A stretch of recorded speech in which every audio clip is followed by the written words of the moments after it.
우리 주님의 은혜와 평강이 우리 가운데 임하기를 빕니다. 이 지구상에 한 번도 전쟁이 없는 날이 없습니다. 이전에도 그랬고 지금도 그렇습니다. 개인이든 집단이든 국가는 군사적이고 국가주의적이며 물질적인 나라가 될 것이라고 갈망하기 때문입니다. 예수님께서 오실 때 그 메시아라는 큰 힘으로 출중한 능력으로 이스라엘을 로마의 지배에서 해방할 것이고 다른 민족들을 정복하고 지배하고 물질적인 풍요함으로 인간에게 자유를 안겨줄 것이라고 얘기했습니다.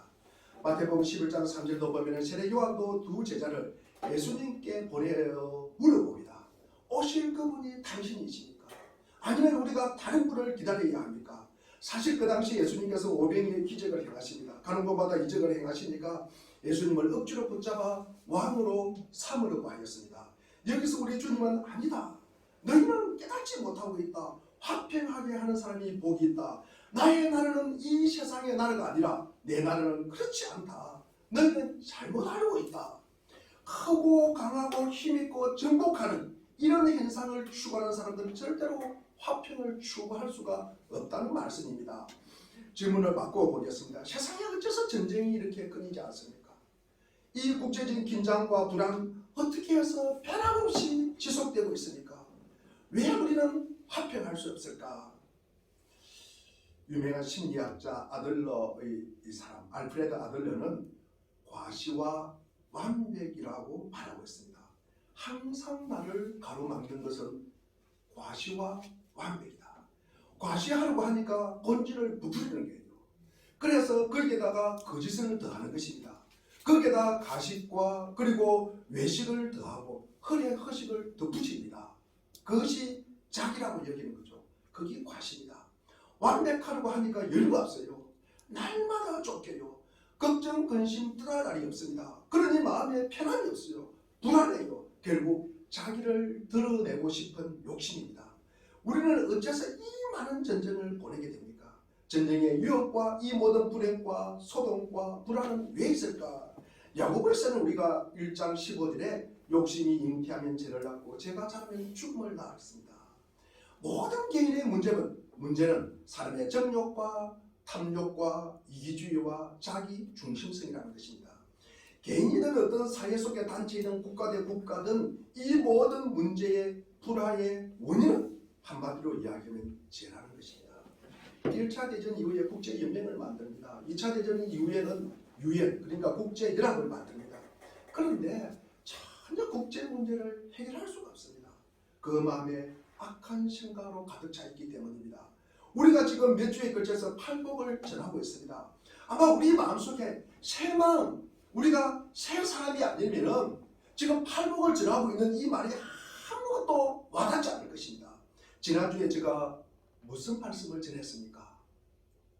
마음이 청결한 자는 복이 있나니 하나님을 볼 것이다. 오늘은 화평하게 하는 사람은 복이 있나니 하나님의 자녀라 일컬음을 받을 것이다. 이게 순서가 굉장히 중요한 겁니다. 마음에 화평하지 않는 사람은 마음이 청결하지 않는 사람은 화평할 수가 없다는 말씀이에요. 화평할 수 없습니다. 우리 고린도서 5장 17절에 보면은 그리스도 안에서 새 피조물이 아니고서는 이 팔복의 말씀이 전혀 아마 어리석은 말씀이다. 이 복이 아니라 요대로 살면 딱 망하기 십상이다. 이게 우리를 갖다가 복하는 것이 아니라 우리를 저주하는 것이라고 아마 여길 것입니다. 이 같은 마음을 가지고 있는 한 화평은 우리에게 없습니다. 모든 다툼과 분쟁의 뿌리에는 무엇이 있습니까? 늘 내가 옳다는 주장, 이것 때문에 늘 이런 다툼과 전쟁과 불안과 이익이 쌓이게 되는 것입니다. 그럼 왜 우리가 화평이 필요할까? 우리 본문에서 화평을 추구하는 사람들에게 주어진 복, 약속이 무엇입니까? 화평하게 하는 자는 복이 있나니 저희가 하나님의 아들이라 일컬음을 받을 것이다. 아마 이런 생각을 하시는 분도 계실 거예요. 아마 나는 늘 항상 영원히, 항상이 아니라 영원히 나는 강자로 살 것이야. 힘 있고 능력 있고 지배하고 정복하면서 그렇게 살 것이야. 그런데 나는 화평하는 복을 안 받고 싶고 늘 다스리며 살고 싶고 그리고 나는 하나님의 아들도 되고 싶지 않아. 이런 사람은 이 자리에 아마 예배 자리에 앉아 있지는 않을 것입니다. 우리는 적어도 사도신경을 고백하고 지금 이 자리에 앉아 있는 것입니다. 사람은 누구나 강조하면서 영원히 살 수가 없어요. 여러분, 사람들은요 늘 힘있고 그리고 능력 있게 살 수가 없습니다. 그리고 우리가 강자와 약자가 함께한다, 그는 할 수가 없습니다. 여러분, 그것은 또 오래 가지를 못합니다. 지배하는 자와 지배받는 자의 관계에서는 화평이 있을 수가 없습니다. 계급 사회에서는요 화평이 있을 수가 없어요. 화평이. 그래서 조직이 커지면은요, 어떤 조직이든 마찬가지입니다. 교회 조직도 마찬가지고, 조직이 커지면요 자연스럽게 그 계급이 형성이 되는 거예요. 그 계급이 형성이 되는 것입니다. 화평하게 하는 자는 하나님의 아들이라. 일컬음을 받는다는 말은 헬라 시대로 우리가 미래 수도태, 그러니까 앞으로 하나님의 아들이라고 불리움을 받게 될 것이라는 말입니다. 그럼 누구에게 의해서 그렇게 불리움을 받을까? 첫째로 우리가 하나님의 아들이라는 평가를 받는 것은 하나님의 기대예요. 하나님의 요구입니다. 우리 로마서 5장 1절에도 보면은 우리 한번 읽어보겠습니다. 로마서 5장 1절 시작. 그러므로 우리는 믿음으로 다시 말씀하시므로 우리도 예수 그리스도로 말미암아 하나님과 더불어 평안을 누리고 있습니다. 요거는 세 번 얘기고, 우리 지금 우리가 보고 있는 개역 개정판에는 주 예수 그리스도로 말미암아 하나님과 화평을 누리자. 성경에서 우리 화평이나 평화나 이렇게 비슷하게 같은 말을 지금 쓰고 있습니다. 우리 갈라디아서 5장 22절 23절에 어떤 내용이 나옵니까? 갈라디아서 5장 23, 22절 성령의 9가지 열매, 사랑과 희락과 화평. 그래서 성령의 9가지 열매 중에도 화평이 나옵니다. 우리가 화평의 하나님이 모든 선한 일에 너희를 온전하게 하신다는 것입니다. 그 하나님이 화평의 하나님이기 때문에 우리의 삶을 온전하기를 소원하는 것입니다. 이 온전함이 평강과 화평의 축복인 것입니다. 화평의 하나님은 우리 삶 속에서 평화를 기대합니다. 왜 우리가 평화를 누리고 화평을 추구합니까? 하나님이 기대하고 있기 때문입니다. 우리가 성령의 사람으로 성령의 열매를 맺고 살아가기를 우리에게 기대를 하고 있습니다. 우리는 복음의 신을 신고 우리는 화평의 삶을 살도록 우리 주님께서 기대하는 것입니다. 그래서 우리가 참으로 평안을 소유하고 평안을 추구하고 이렇게 성경은 우리에게 약속하십니다. 화평하는 자는 복이 나니 그들이 하나님의 아들의 일컬음을 받을 것이다.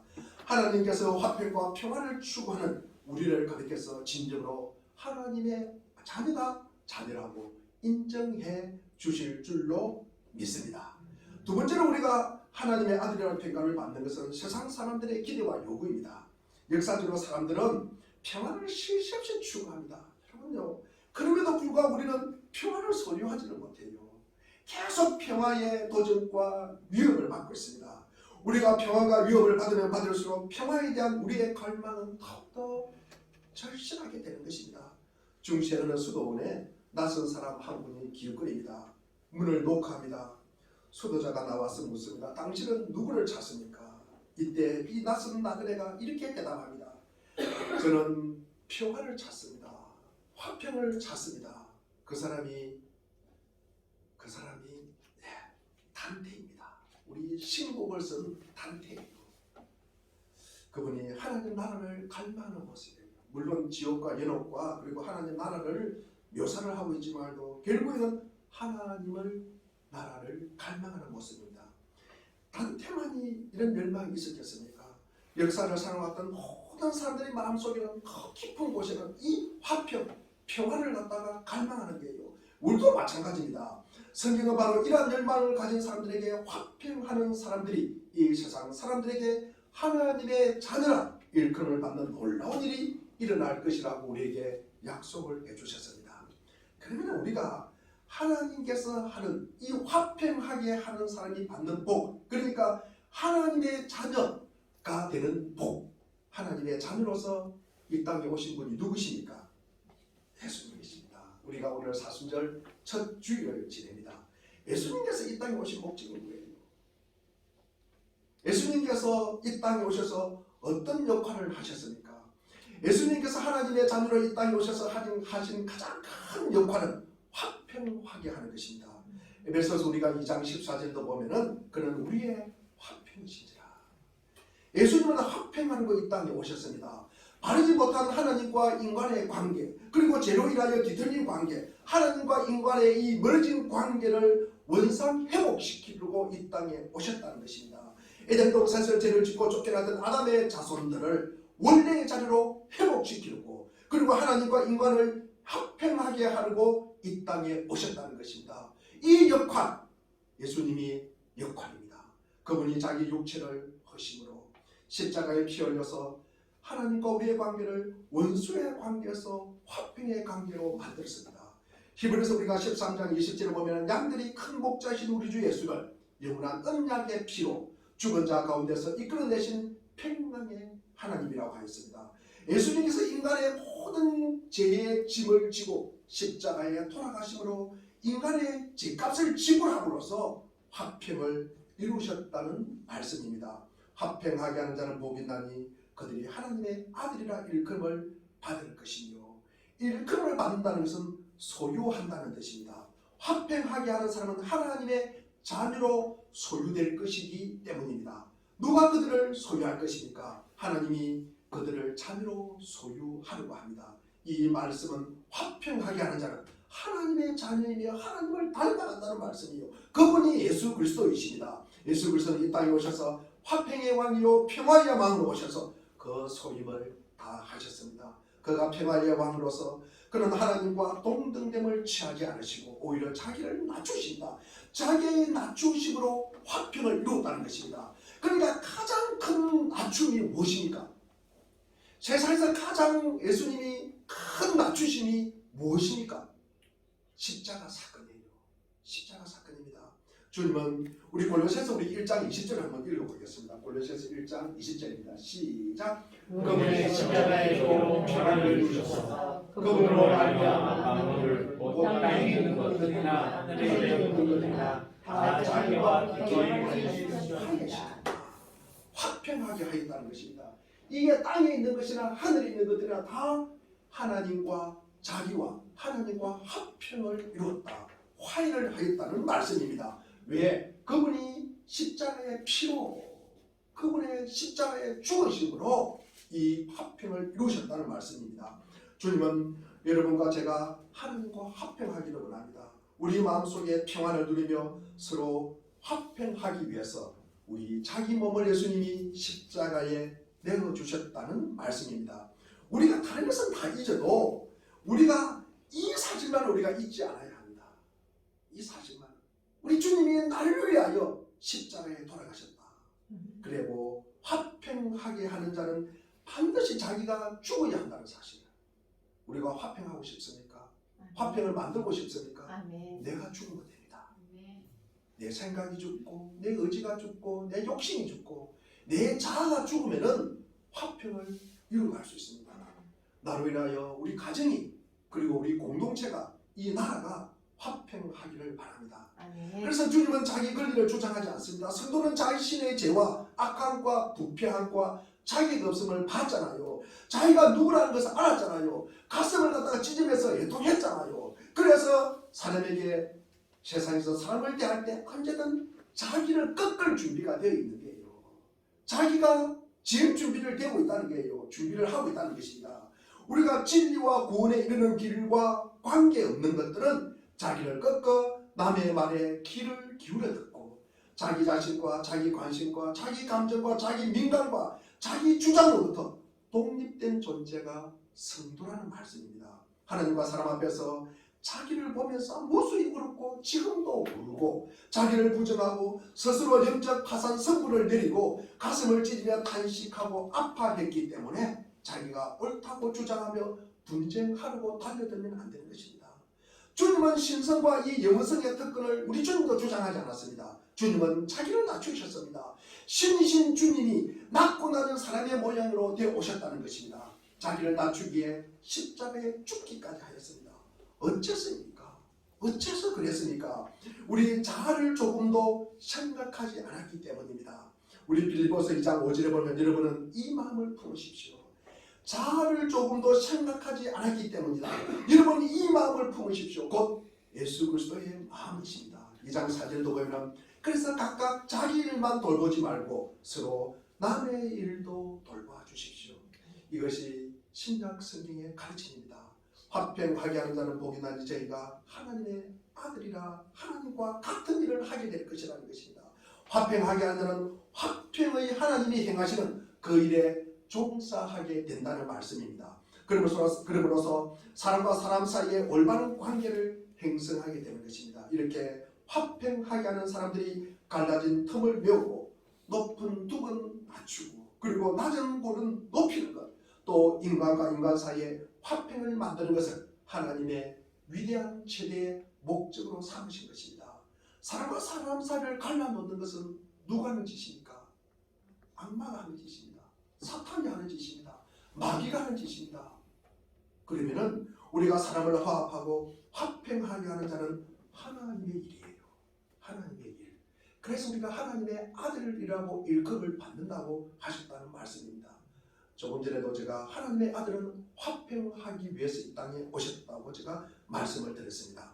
그러면 우리가 어떻게 화평한 사람이 될 수 있을까? 화평하는 방법이 무엇일까? 제가 세 가지로 조금 말씀을 드리고자 합니다. 사람은 화평하는 사람이 될 수 있기에 앞서서 자아와 자기 이익과 자기 관심으로부터 벗어나야 합니다. 여러분, 우리가 화평하게 되는 사람이 되기에 앞서서 내 중심, 내 자아를 전적으로 잃어버려야 합니다. 내 중심으로, 내 생각으로, 내 뜻대로 화합한다는 것, 여러분 말이 됩니까? 안 됩니까? 그건 말이 안 되는 거예요. 내 마음대로 한다. 그러면은요, 상대는 뭡니까? 상대는 억압이요, 구속이요, 상대는 죽음이에요. 죽음이에요. 화평하게 하는 사람이 되기 위해서는 절대 중립이 필요합니다. 이렇게 되어야 쌍방이 화합할 수 있는 것입니다. 그러기 위해서는 신경과민이나 신경질적이어서는 안 됩니다. 화평하게 하는 사람은요, 반드시 자기에게 오는 결과에 비춰서 모든 만사가 자기 부정적으로 생각하는 사람이 되어서는 절대로 안 된다는 것입니다. 이것이 나에게 어떤 결과를 미칠까? 이것이 나에게 어떤 의미를 가질까? 여러분, 여기에 우리가 매몰되고 여기에 우리가 집착을 하면은요, 생각하다가 절망이에요. 그 순간에 피결코 전쟁이 일어나는 것입니다. 마음의 전쟁이 일어나는 거예요. 마음이 갈기갈기 찢어진다는 거예요. 지난주에 제가 말씀을 드렸지만도 두 마음을 갖다가 풀게 된다는 말씀입니다. 그러므로 화평하게 하는 자는 자아에 대해서 전혀 새로운 개념을 우리가 가지고 있어야 됩니다. 여러분이 자신의 심령의 가난함을 보았잖아요. 우리 첫째 복을 말씀을 드렸잖아요. 여러분이 자신의 검은 마음 때문에 애통해 하셨잖아요. 그러면 여러분이 자신을 보고 의에 줄이고 원만하잖아요. 그러면 여러분의 특권이나 권리를 주장하지 못하게 될 것이고, 나는 어떻게 될 거야? 나는 어떻게 될 거야? 여기에 여러분 여기에 우리 이런 말을 하지 않게 됩니다. 나 어떻게 돼? 나 어떻게 돼? 이런 말을 여러분 하지 않게 됐다는 것입니다. 우리 주님은 우리 마태복음 16장 25절에서 말씀한 바와 같이 우리 자기 목숨을 사랑하는 자는 자기 목숨을 잃어버릴 것이라고 하였습니다. 이것은 우리가 그리스도인인가 우리가 아닌가에 대한 가장 훌륭한 시금석 중 하나입니다. 사도 바울은 로마서 7장 24절에서 오라 나야말로 얼마나 비참한 사람입니까? 누가 나를 이 죽음의 몸에서 건져내 주시겠습니까? 우리 한번 읽어보겠습니다. 시작. 나는 비참한 사람입니다. 누가 이 죽음의 몸에서 나를 건져 주셨습니까? 우리가 지금까지 내가 이렇게 말한 적이 한 번도 없다. 그리고 이렇게 말할 수가 없다고 생각한다면 화평한 자가 될 수가 없습니다. 두 번째로 그리스도인은 새 생활관을 가져야 합니다. 그리스도인은 그 속에 두 사람이 있어요. 우리도 마찬가지입니다. 즉 옛사람과 새사람이 있는 게요. 그러니까 사도 바울이 이런 이야기를 하는 것입니다. 그리스도인은 옛사람을 갖다가 미워해야 되는 것입니다. 옛사람에게 이야기해야 되는 것입니다. 우리는요, 새사람은요, 옛사람에게 너 가만히 있어. 너 못된 놈이야. 나 너하고 절교할 거야. 우리가 분명히 이야기해야 되는 것입니다. 우리 속에는요, 새사람이 있는 반면에 옛사람도 같이 동거를 하고 있습니다. 그래서 분명히 옛것은 옛사람은 단절을 해야 합니다. 그리스도인은 새 인식과 새 시각과 새 가치와 새 기대를 가지고 우리가 살아가야 하는 것입니다. 이것은 그가 다른 사람에 대해서도 새 견해를 갖다가 가지는 것을 의미합니다. 그는 다른 사람에게 관심을 가지고요, 다른 사람을 우리가 객관적으로 관찰할 수 있어야 하고요. 성경의 가르침에 대해서 비추어서 본인을 갖다가 모르고 해야 하는 것입니다. 화평하게 하는 사람은 공격적이지 않습니다. 여러분. 화평하게 하는 사람은요 비관적이지 않아요. 화평하게 하는 사람은 부정적으로 말하지 않습니다. 화평하게 하는 사람은 다른 사람을 어째서 저 모양이야? 어째서 저 꼴이야? 그렇게 절대로 보지 않습니다. 그렇게 절대로 말하지 않습니다. 절대로 그렇게 손가락질하지 않습니다. 화평하게 하는 사람은 우리가 에베소서 2장 2절에 보니까 그들이 지금 불순종의 아들 속에 역사하는 그 영에게 잡혀있기 때문입니다. 그래서 이 세상의 신지배, 아직도 이 세상에 역사하는 영, 불순종의 아들에게 잡혀있다는 말씀이에요. 잡혀있어서 거수를 하고 있는 것입니다. 자기 걱정하고요. 내가 어떻게 될까? 내가 어떻게 될까? 그러면서 다른 사람 보면서 저 모양이야, 저 모양, 저 꼴이야. 그렇게 말하는 거예요. 저 불쌍한 사람은 자아와 그리고 사탄의 희생물이 되는 거예요.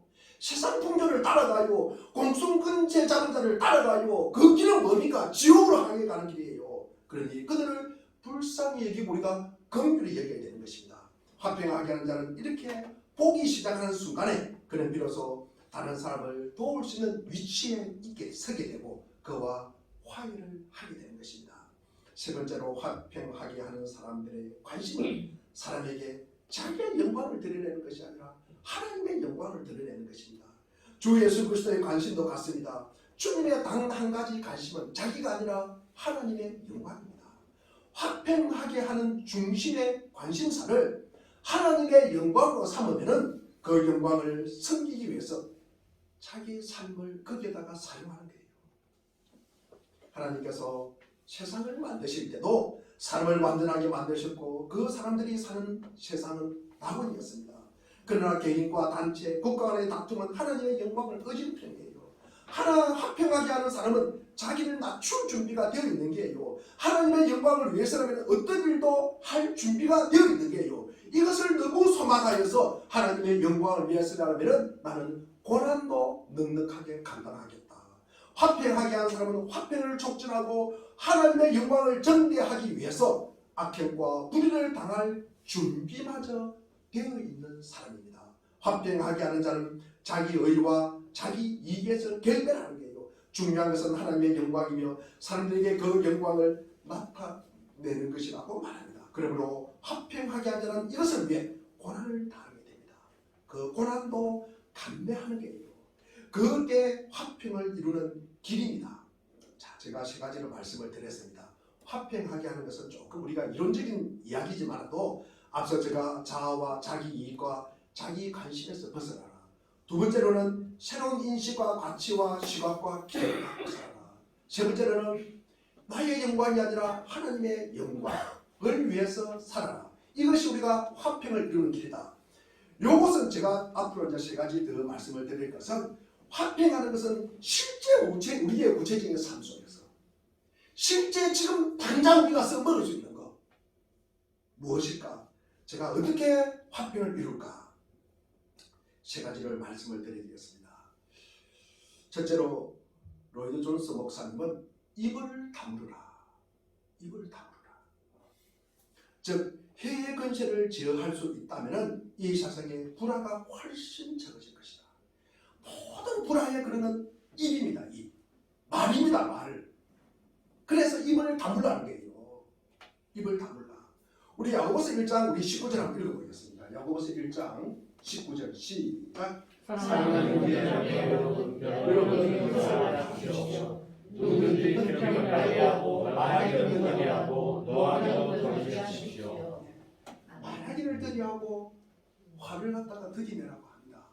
여러분 이것이 화평을 이루는 길이에요. 당장 우리가 이거 할 수 있습니다.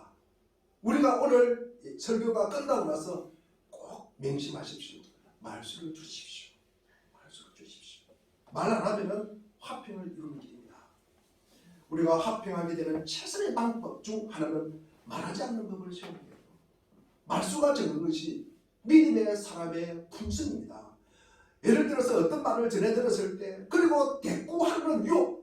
여러분 내가 거기에 대꾸하고 싶어요. 맞장구 치고 싶어요. 그 대꾸하지 마십시오. 말 같은 소리 하자면 대꾸하지 마십시오. 여러분 이것이 화평을 이루는 길이에요.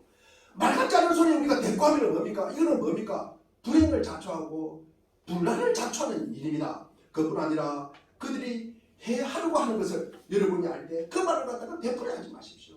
그 말에 반응하지 말라는 것입니다. 여러분이 친구에게 불친절한 말을 갖다가 해준다면 여러분은 그와 참된 친구가 아닙니다. 많은 친구라고 하지만도 이것은 전혀 도움이 되는 것이 아닙니다. 가짜 우정이에요. 가짜 우정. 다른 것은 그만두고라도 우리가 무가치하고 불친절한 말 반복할 가치가 있습니까? 없습니까? 없습니다. 절대로 하지 마십시오. 우리는 해와 입술을 억제해야 합니다. 화평하게 하는 사람은 말하지 않는 사람이에요. 화평하게 하는 사람은 말하고 싶은 충동을 느끼지만 말하고 싶은 충동이 뭡니까? 내가 자랑하고 싶고요. 내가 알고 있으니까 가르치고 싶고요. 그리고 내가 뭡니까? 아는 척 하고 싶고요. 이것을 갖다가 줄여라는 거예요. 이것을 줄여라는 것입니다. 그러나 우리가 화평을 우리가 위해서 말하지 않아야 합니다. 우리의 삶 속에서 행동보다는 훨씬 말이 화평을 갖다가 깨는 일이에요.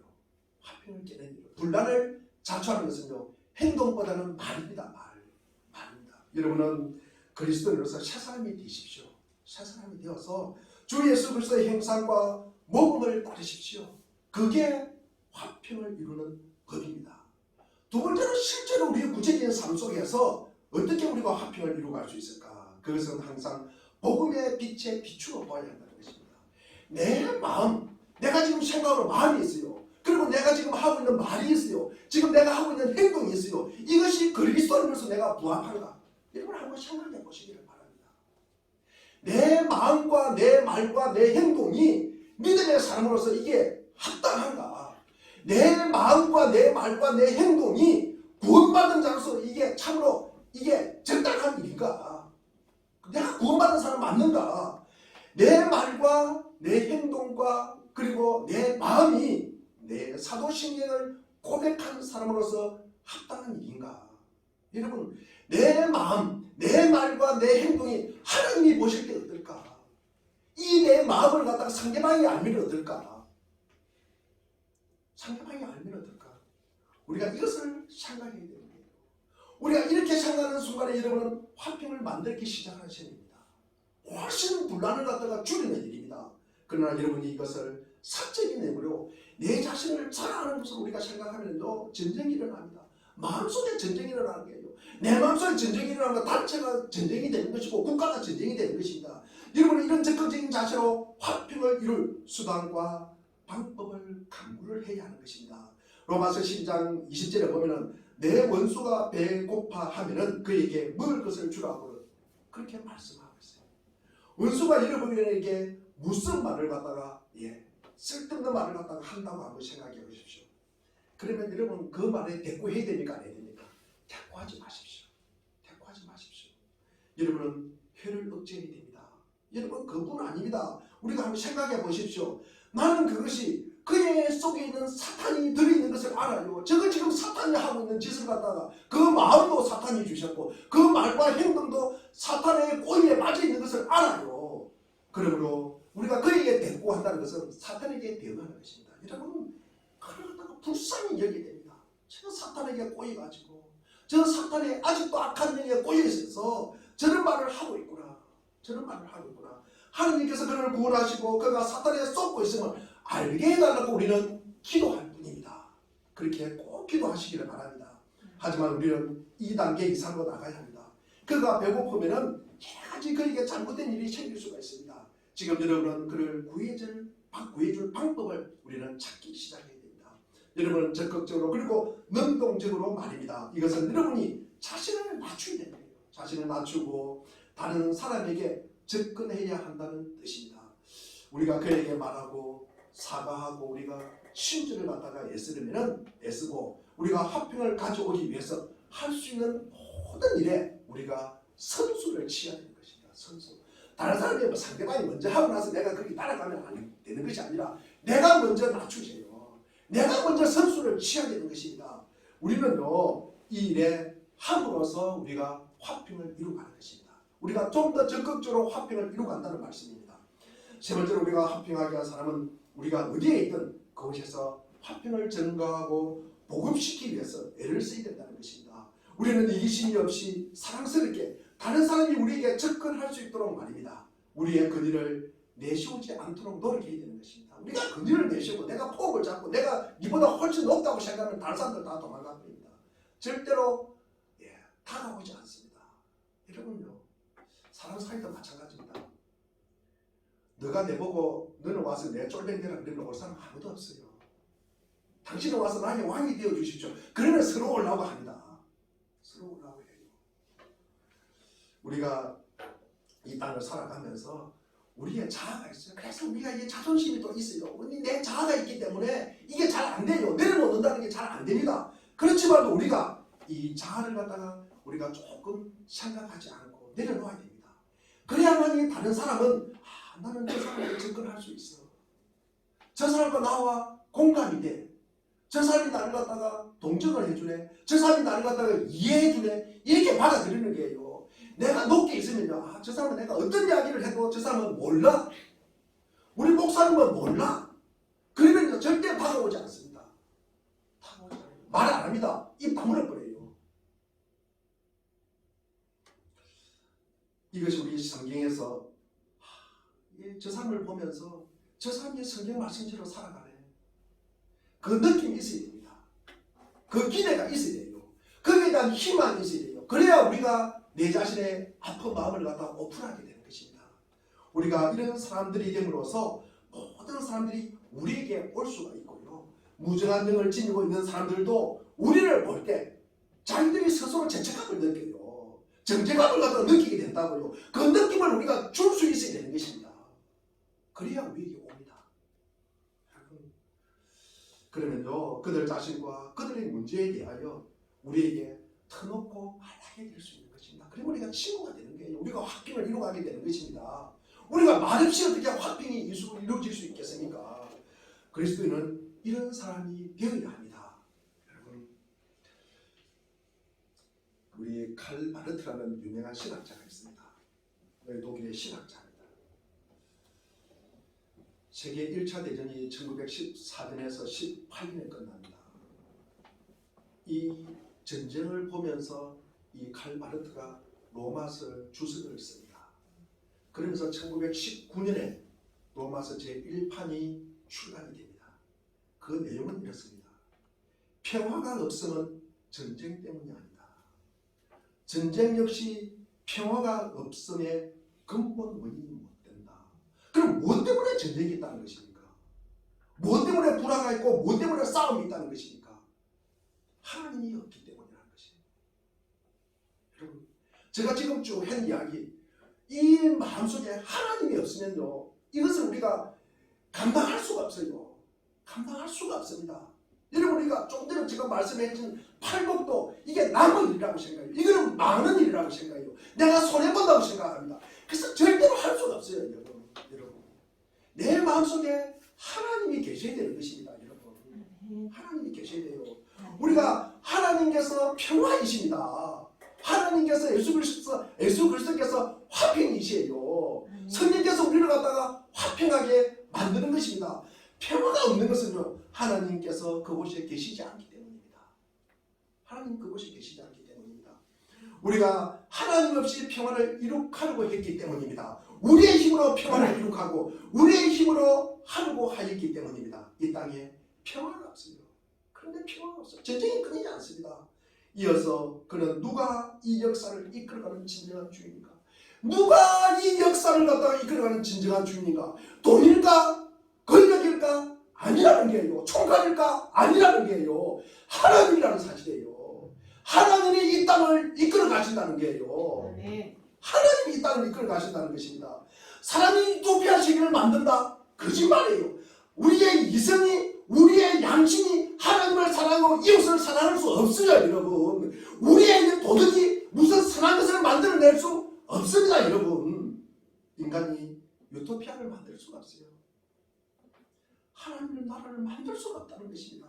여러분, 인간은요, 하나님 나라를 결단코 만들어낼 수가 없어요. 하나님 나라는 하나님이 만드는 거예요. 하나님 나라는 하나님이 만드는 거예요. 하나님 나라는 하나님께서 세우시는 나라입니다. 인간이 세우시는 나라가 아니에요. 이때 우리에게 꼭 필요한 것이 하나 있습니다. 그래서 필요한 것이 무엇이냐? 우리가 다른 것은 다 필요합니다. 여러분 다른 것도 필요하지만도 우리의 삶에서 가장 결정적으로 중요한 것 그것이 뭐냐? 하나님이라는 거죠. 하나님께서 보내신 하나님의 아들이라는 거죠. 그리고 우리를 도우시는 성령이라는 것입니다. 우리 하나님과 하나님의 아들과 이 성령 이게 없으면 우리에게 전쟁이 일어나는 거예요. 국가가 전쟁이 일어나고요. 단체가 싸움박질하게 되고 우리 마음속도 갈기갈기 찢어져가지고 두 마음을 품게 된다는 말씀이에요. 거기에는 평화가 있겠습니까? 없겠습니까? 없어요. 우리 믿음의 그리스도인들이 하나님께서 하나님 되시고 그리고 하나님께서 하나님이 되시다는 이 사실을 내 삶 속에서 인정하고 용납하고 받아들이고 우리가 그렇게 살아야 되는 것입니다. 그래서 그분이 꼭 필요한 게요. 다른 거 필요한 데 없지만 그분이 꼭 필요하다는 말씀이에요. 우리가 진정한 화평을 이루려면 지금 예수 그리스도를 따라가야 합니다. 하나님의 평안을 얻을 수가 있도록 주님이 우리를 위하여 죽으신 것을 여러분은 아십니까? 아멘. 다시 한번 묻겠습니다. 주님 예수 그리스도께서 우리를 위하여 죽으신 것을 여러분은 아십니까? 아멘. 그러면 자아를 잃어버리세요. 우리가 자아를 갖다가 낮추십시오. 우리가 베드로전서 우리 2장 22절 23절 한번 읽어보겠습니다. 베드로전서 같이 읽겠습니다. 시작. 그는 죄를 지으신 분이 없고 그의 입에서는 아무런 거짓도 찾아볼 수 없었습니다. 23절. 그는 모욕을 당하셨으나 모욕으로 갚지 않으시고 고난을 받으셨으나 위협하지 않으시고 정의롭게 심판하시는 이에게 다 받으셨습니다. 이러면서 우리가 주님을 따르시기를 바랍니다. 바로 이것입니다. 하나님은 이 복되고 영광스러운 진리를 볼 수 있는 은혜를 우리에게 주셨어요. 우리에게 믿음을 주셨어요. 우리에게 주셨으니까 우리를 화평의 왕을 닮은 자로 만드시고 평강의 하나님의 자녀로 우리를 삼으셨다는 것입니다. 예수님은 분명히 십자가 위에서 다 이루셨다고 하셨습니다. 다 이루셨다. 우리 요한복음 19장 30절 그리고 요한복음 16장 33절도 담대하라 내가 세상을 이겼다고 반드시 선포하셨습니다. 분명히 선포하셨습니다. 우리는 이미 이긴 싸움을 하고 있는 거죠. 그런데 안타까운 것은요. 주님의 이 영적 전쟁에서 우리가 승리를 하셨지만 매일 이어지는 이 사탄의 전투 속에서는 속수무책으로 당하고 있다는 거예요. 그래서 우리가 불안해하는 거예요. 그래서 우리가 당황해하는 거예요. 걱정하는 거예요. 근심하는 거예요. 사탄은 십자가에서 예수님이 돌아가실 때 그리고 부활하셨을 때 자신의 운명이 이미 피했다는 걸 알고 있어요. 사탄은 영원한 불못 무적행 이 곳에 가는 운명에 처해 있다는 것을 알아요. 이 사탄이 예수님은 분명히 세상 끝이 올 때 재림하셔서 세상을 양과 염소로 구분하여 심판하신다고 하셨습니다. 복음이 땅끝까지 모든 민족에게 증거되는 그날에 세상의 끝이 오는 날입니다. 그 마지막 날은 믿는 사람에게는 구원이요 믿지 않는 사람에게는 멸망의 날이 될 것입니다. 그렇습니다. 우리는 왜 불안해합니까? 마지막을 모르기 때문에 그렇습니다. 마지막을 알고 있더라도 우리가 마지막을 잊고 살아가기 때문입니다. 그래서 마지막을 아는 우리가 되기를 바랍니다. 마지막을 아는 우리 믿음이 있기를 바랍니다. 마지막을 아는 우리 영안의 눈이 열려지기를 바랍니다. 하나님께서 화평하게 하는 직분을 주셨으니 우리는 모든 사람과 화목하기를 힘쓰고 사람들 사이에 수많은 장벽을 무너뜨리고 한 몸으로 연합하게 하고 사랑을 촉진시키고 서로 소통이 가능하도록 만들어가야 하는 것입니다. 가는 곳마다 주님이 주시는 이 화목의 직분을 잘 감당하여서 주님으로부터 오는 놀라운 화평과 평강이 이 조국 땅에 그리고 교회와 몸된 그리스도된 성도 위에 촉촉하게 스며드는 은혜가 있기를 주의 이름으로 축원드립니다. 기도하겠습니다.